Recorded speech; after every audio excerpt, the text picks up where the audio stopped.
Il est en train de déstabiliser les provinces.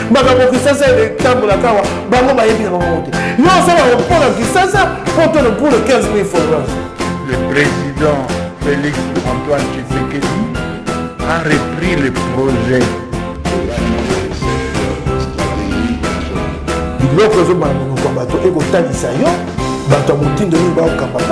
C'est la première fois que vous avez la vidéo dans le biseau.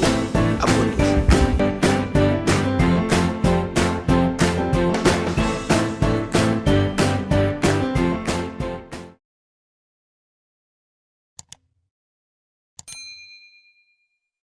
Mboka na biso ezali attaqué. Tozali na moment moko ya mobilisation générale. Oyo ezali ko senga biso te. Tokota na ba commentaire ya buzoba. Parce que mboka ba attaqué. Ezali mboka ya Tshisekedi kakate. Ezali kaka mboka ya mutu moko te. Ba attaqué Congo. Congo ezali mboka ya bakoko. Merci na bandeko nyonso na losambo na mabondeli na mapinga na terrain nde vraiment tokolonga bitumba oyo. Ça fait lelo tokoloba 4e jour mais 3 jours uta bitumba ezoko ndongwa na sur terrain toko solola na bino boyeba nini ezali koleka na mboka. Pour le moment, qu'est-ce qui se passe sur terrain? Donc bato belé bazana ba sentiment et je regrette beaucoup. Tango tomonaki nos forces armées ba betaki ba M23 ba déloger bango même ba tindi bango musika totikali komona te vraiment lolenge nini bandeko mususu babandaki partager info. Je vais vous donner d'ailleurs, je vais vous rappeler et le que créer ma cambunion so oyo ba M23 ba bandaki koya malembe na ba technique ya mabe na forces armées ba yaki ba betaki bango ba botoli bango ba montagne nyonso Chanzu, Runyonyi, et je vous ai même montré le lengenini nos forces armées bakomaki na bastion na bango wana. Je vais vous rappeler na kotiela une vidéo na bomona ndenge nini nos forces armées bakomaki na bastion ya ba M23. Mais pour moi, que la complicité ezakaka ya Libanda ya Rwanda te, même à l'interne aussi, na kati armée, na ba politiciens, même na une population manipulée, bazape banguna ya Congo. Bande konangai, bokomona lolenge nini, nos forces armées, bazwaki bisika nyonso M23 zalaki natikala komona te bato bazo partager ba vidéo wana natikala komona te nos politiciens ata kokoma pona ko féliciter M23 FRDC loko le BTM 23 natigala koyoka yango te. Mais maintenant, lorsque le Rwanda a utilisé méthode diabolique, parce que normalement, na plan militaire, M23 akoki kozala te na ba munition na ba biloko ebele oyo ekoki ko permettre te que ye a résister na armée na biso.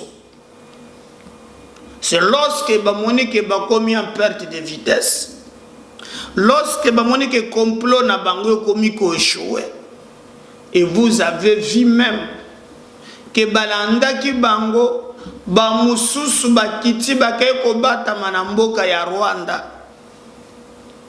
Et d'ailleurs balobi ki maseso yebeta ki ba munition na biso beta ki ekoya ki na ngambu ya Rwanda ba obi yebeta ki ba musu balobi eza théâtre ya Rwanda, mais ba musu balobi ki nos forces armées bazalaki déterminées pour te basila na batouane. Mais ce qui m'étonne na tikala komona te victoire to zwaki to botolaki bastion presque ya M23, j'ai pas vu ni des politiciens ni ces sociétés civiles pour d'abord couper sa force. Alors moi je me pose la question, ce qui tokoki kozala même na ba moment oyo batu nyonso bazala ka soudé to luka kaka diversion, to luka lolenge ya ko luka ba raccordement pour justifier l'injustifiable, ezali soni ezali pe mawa.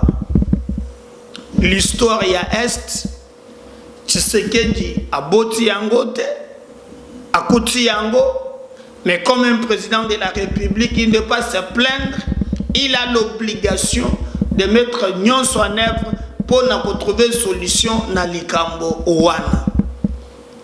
Alors bande konangai et sali que tango pour faut boye ba Genèse M23 ayaka amekaka oh non toute la négociation oh babation na biso, et l'armée a compris que le M23 commençait à s'organiser babanda ki kosala par tous les moyens baba ki saba matériel likolo ba matériel pour te ba justifier acte na bango barbare, acte na bango terroriste na mboka na biso. Et l'armée a anticipé.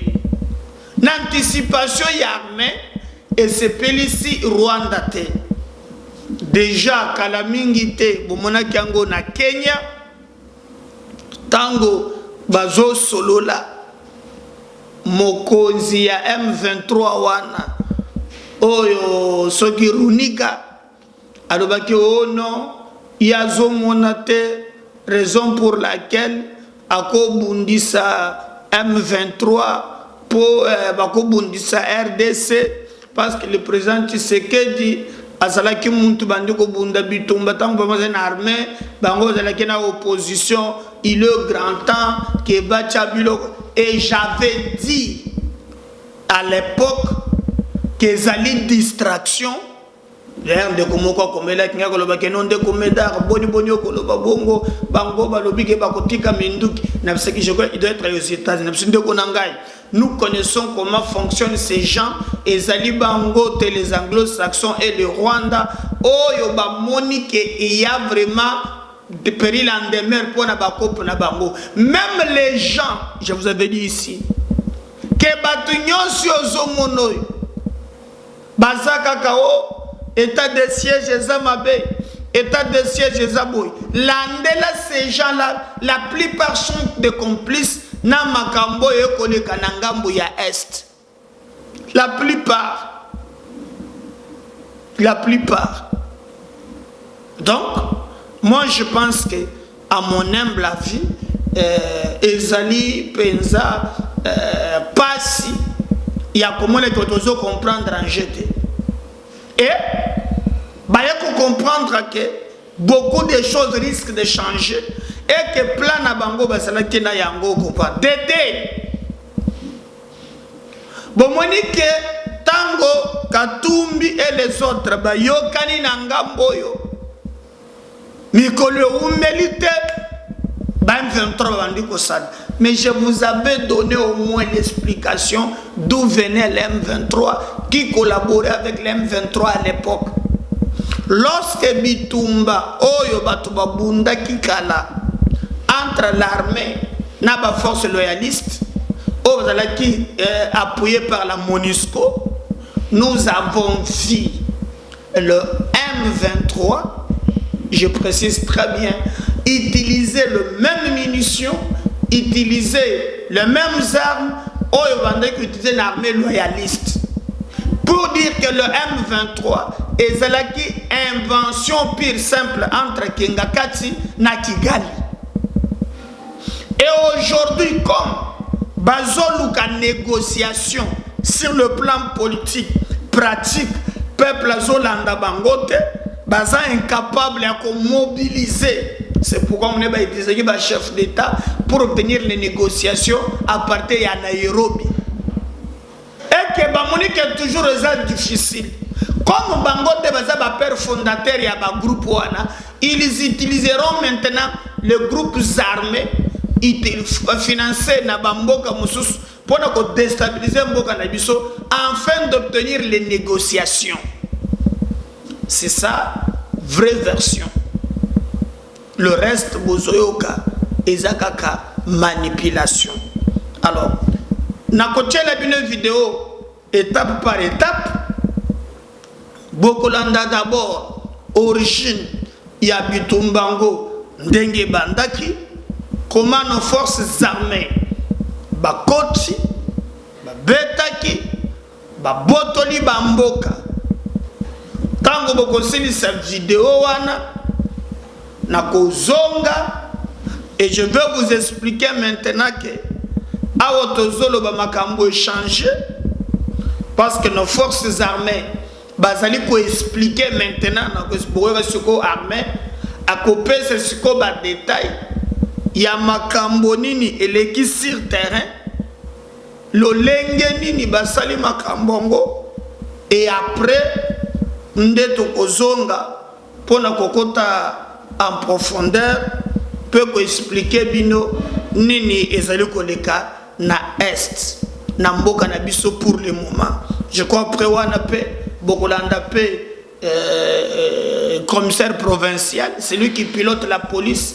Donc tu regardes la vidéo ndambu bokomona comment makambo ezoleka na ngambo ya est République démocratique du Congo.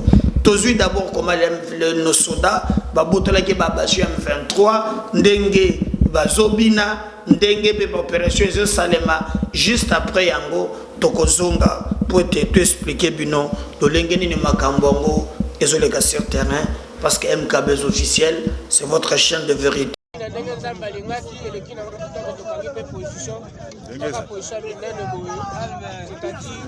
Nous devons sauver ce pays. Ouais, Nengezali. Ouais, Noko. Ouais, Nengezali Nasoya. Nengezali. Maître Tchétchène Alemba. Ouais. Wana Aseli na Mpanzi kuna.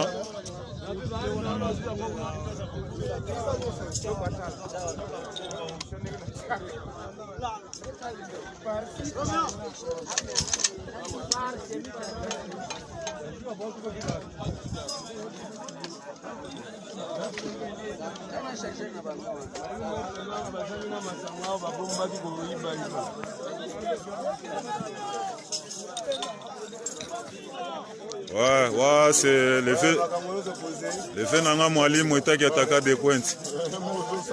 Danger là. Ouais.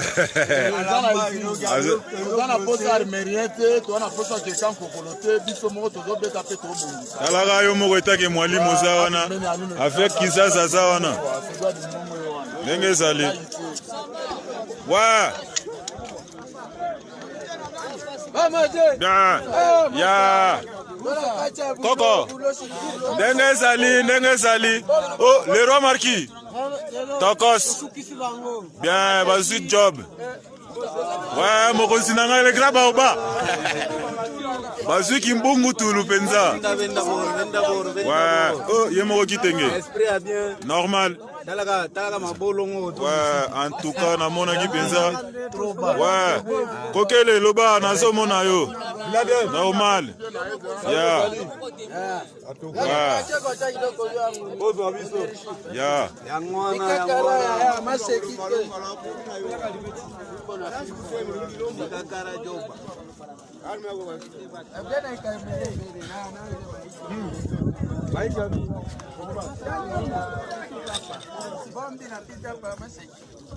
Bejer Mugozi.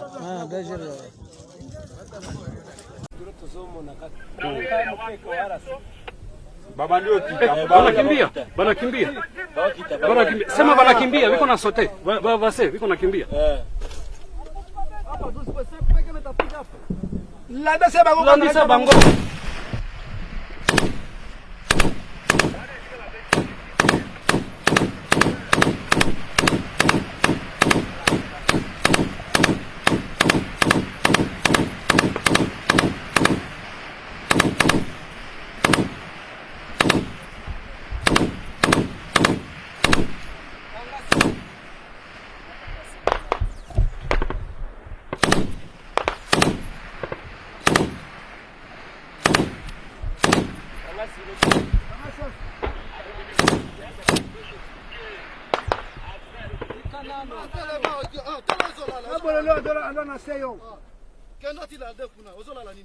Sana ukiwa na sheni wanayo purfae. Yana mokoto. Bolo la zola mnoko kaka. Peta moto.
Babi deja bazo beta.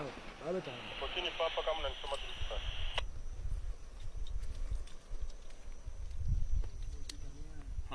Yangu.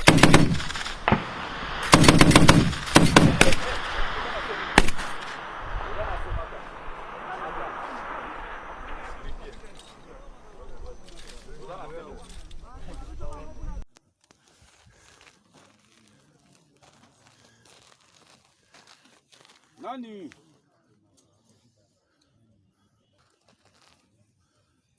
Wewe bozaki na zawa. Benga ya.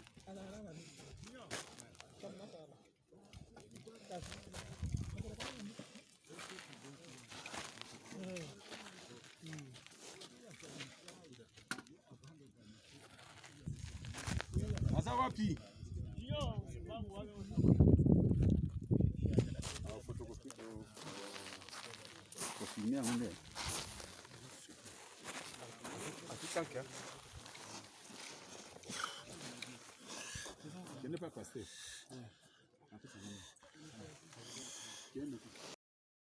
Je crois que wana Bolandi ezali vraiment ce que nos militaires basalaki simasiko ya likambo oyo mususu yeko botama.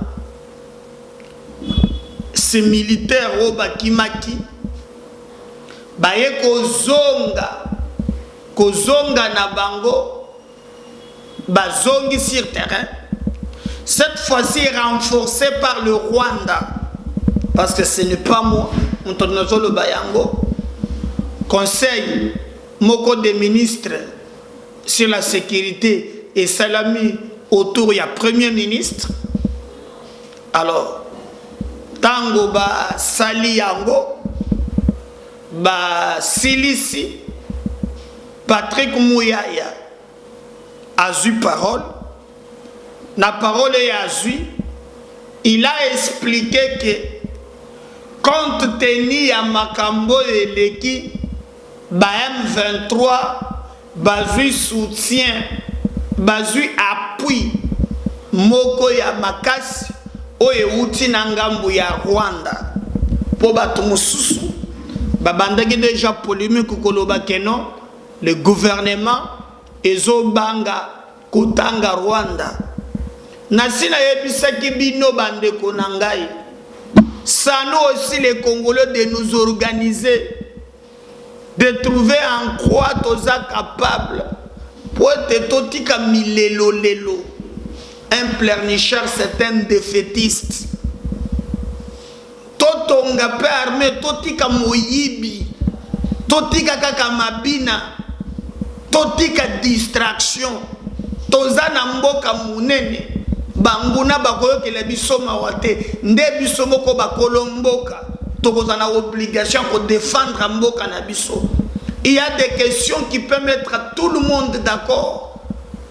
J'ai même quelqu'un polémiquer lorsque cette histoire est outil na Rwanda ezoya aw. Mais bravo na ba soda ya mboka na biso oyo ba résister po ba lobi ba beti ba minduki ya makasi. Ebe minduki wana pe uti na ngambu ya Rwanda mutu mimi yango apesi bango babundi butu babundi tongo route même principale oyo zali ko approvisionner Goma et Katani po minduki eleki makasi même ba population civile ba komi ko kema bazo diriger vers Goma. Alors les conséquences zali que non seulement que ça makambuya bitumba mais aussi biloko kwa kolia et sengeli l'état intervenir en urgence pour na trouver solution na likambo owana et pour bomona que peuple na biso aza vraiment na bolingo baye ba filmer lorsque même ba militaire rwandais bazokota na mboka na biso. Vous voyez ça? Ndeba militaire rwandais bazokota na mboka na biso. Et ce qui nous a fait aussi bien, c'est que le gouverneur militaire a kangi frontière. A kangi frontière entre biso na Rwanda. Et ngana zone ngetika na ya libere frontière ya mboka zaloro passoir. Hein? Ba Rwandais ba yoko bakota ka wali ya biso bazalaka wapi? Je suis content que le gouverneur militaire a lobby ba kanga frontière one et que les frontières est kangami. Donc nous encourageons Bakomanango Tinasuka Tomona vraiment notre détermination. Il y a alors Rwanda gouvernement ya mboka na biso etiema ina monokote balobi bangonde bazasima ya M23 parce que M23 na ndenge na ye moko akoki kozala te na minduki ya bongo oyo akoki ko résister na armée ya mboka na biso. Donc Kagame na bato oyo ye babata misima. Et j'ai toujours dit à mon humble avis que Kagame akozonga kasima te akotika kate bokosala ka réunion boni ndenge bul. D'ailleurs à l'époque Muzito alobaki to sala Rwanda guerre. Wanezana maloba. Et c'est un souhait normal. Mais maintenant nous devons nous préparer à ça. Nous devons nous préparer à ça. Ça va demander mbongo ebele parce que ekosenga pe biso tolongola ba traître na kolakisa bino sima ya koyoka maloba oyo elekaki vraiment na deuxième émission na kosala lenge pona makambo ba trahison armée boko mona ba misusu karuma Roger Mokoboye babomiye na baninga na ye ba découvrir azo solo na ba M23 azo pesa banini ba surprendre ye kaka baninga na ye ba soda babomiye lobi.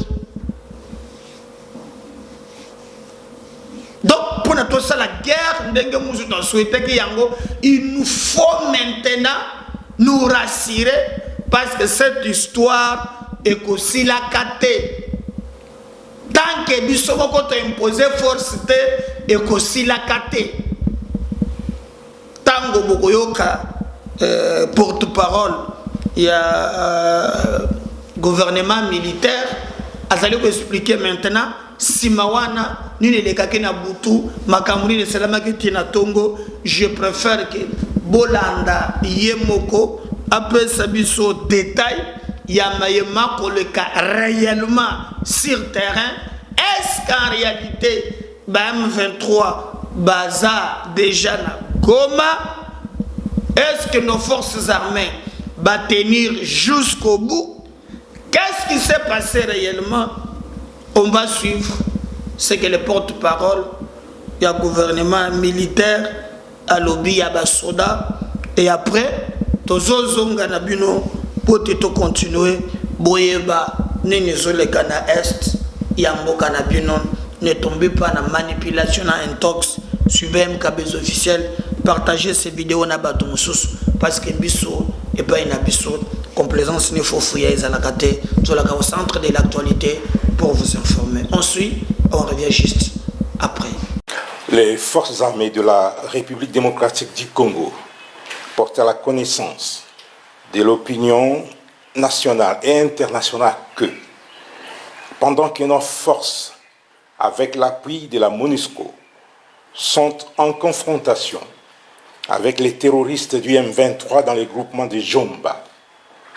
Plus de 20 obus et bombes tirés de l'est vers l'ouest de l'axe routier Goma-Rutshuru ont explosé hier, mardi 24, et aujourd'hui, mercredi 25 mai 2022, sur le territoire congolais à Katale, non loin de la piste d'aviation de l'Institut congolais pour la conservation de la nature, ICCN, à Rumangabo et les environs.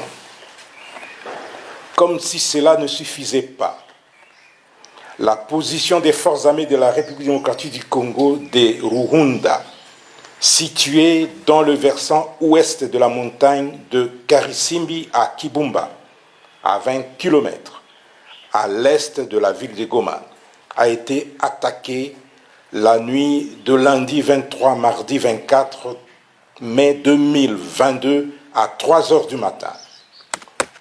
Les combats se sont poursuivis jusqu'aux petites heures du matin et les forces loyalistes ont repoussé l'ennemi.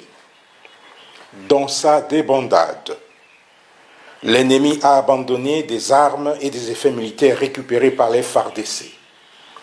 Il s'agit notamment d'un mortier 60 mm, d'une arme AK-81, de 8 roquettes anti-tank, d'une chaîne de munitions de l'arme PKM, d'une paire de tenues militaires, d'un casque et de 2 gourdes militaires non utilisées ni par les FARDC ni par les terroristes M23. Le matin de ce mercredi 25 mai 2022, les positions des FARDC de Kibumba et de Jomba ont été une fois de plus attaquées. Les forces loyalistes déterminées à ne laisser aucun centimètre du territoire national à qui que ce soit se comportent de manière professionnelle sur le terrain, aussi bien à Jomba qu'à Kibumba. Ainsi, le gouverneur militaire de la province du Nord Kivu et commandant des opérations a saisi le mécanisme conjoint de vérification élargie de la conférence internationale. Wana Bolandi Ezali, porte-parole du gouvernement militaire.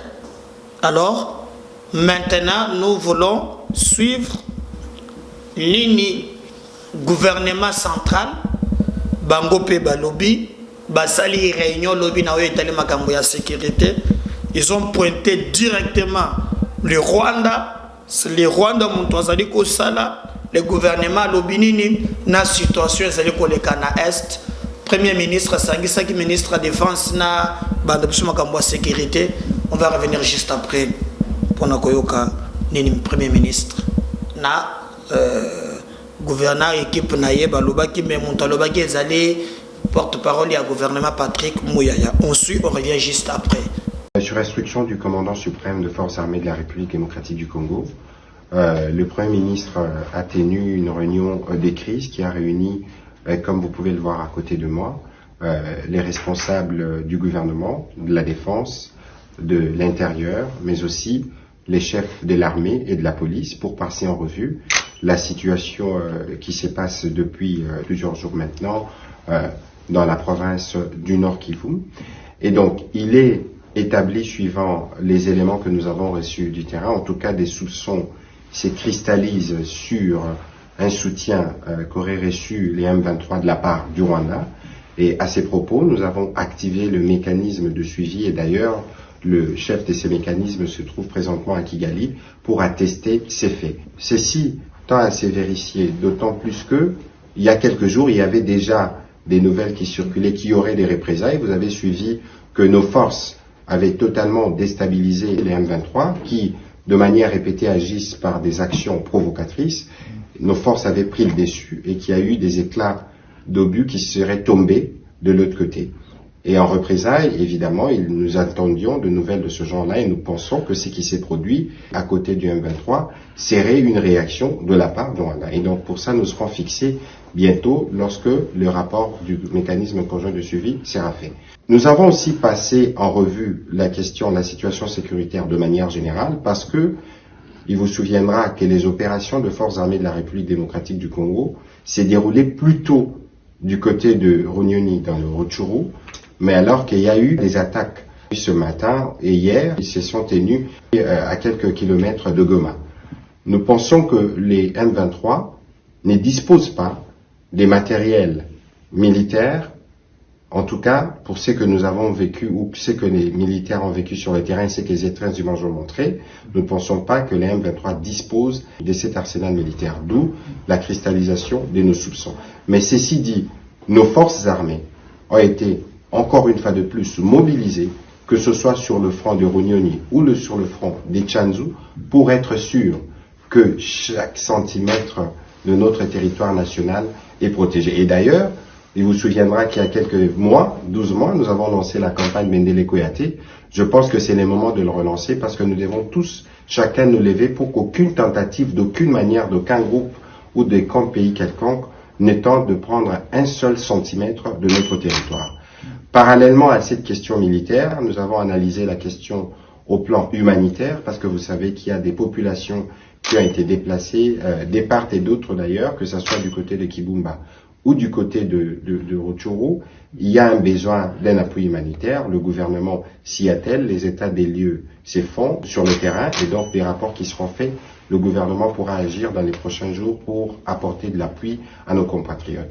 Nous tenons à rassurer la population congolaise en général, mais celle du Nord Kivu en particulier, que les gouvernements avec en tête le président de la République suit de près la situation et que toutes les mesures sont prises pour assurer la paix et la sérénité. Donc nous voulons lancer à la même occasion un appel au calme et suivre évidemment les instructions et les nouvelles qui sont données à la fois par les autorités militaires et par nous-mêmes. Et d'ailleurs, ils ont communiqué cet après-midi et cette communication vient renforcer celle-là. Le commandant suprême poursuivra lui-même des réunions tant au plan diplomatique que militaire pour prendre toutes les mesures qui s'imposent pour permettre le retour de la paix. Vous savez que tous les groupes armés, à la suite de l'adhésion de la République démocratique du Congo à la communauté des États de l'Afrique de l'Est, tous les groupes armés se sont soumis au processus politique qui avait été décidé par les chefs d'État.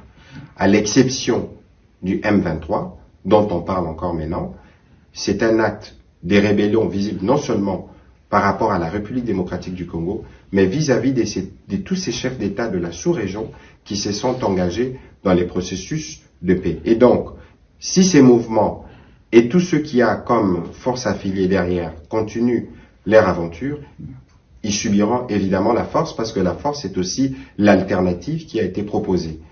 Je puis vous informer qu'il est prévu une réunion de tous les chefs d'état-major général des pays de la CAE pour qu'ils puissent étudier les mécanismes pour la mise en place d'un état-major conformément à la volonté exprimée par les différents chefs d'État.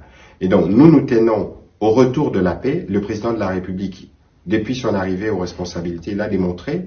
Nous faisons tout pour que la paix revienne, mais ceux qui seront réfractaires à la paix, ils seront bien obligés de subir la force parce qu'il y a un seuil de tolérance. Dans cette région, les forces d'armée sont depuis mobilisées parce que vous savez que c'est des zones qui sont sous état de siège, mais vous savez aussi qu'il est toujours préférable de recourir à la paix là où vous devez recourir à une arme.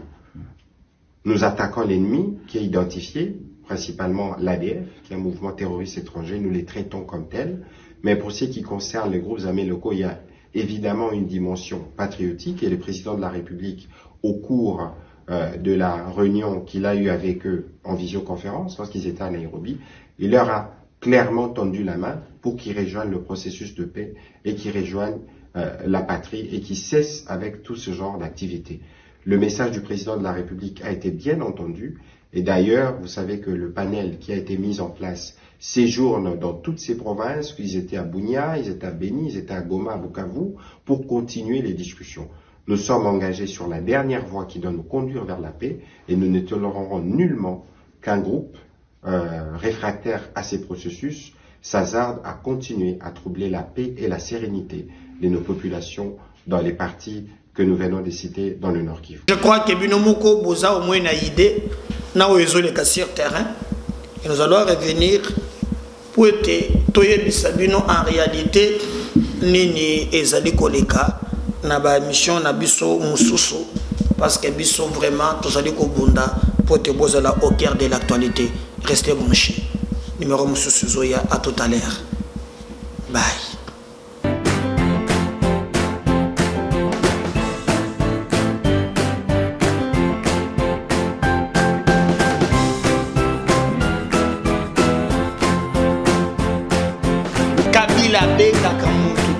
Il est en train de déstabiliser les provinces. Le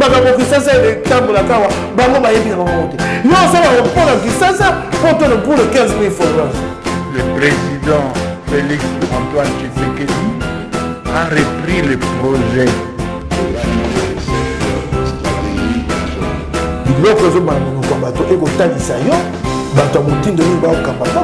C'est la première fois que vous avez la vidéo dans le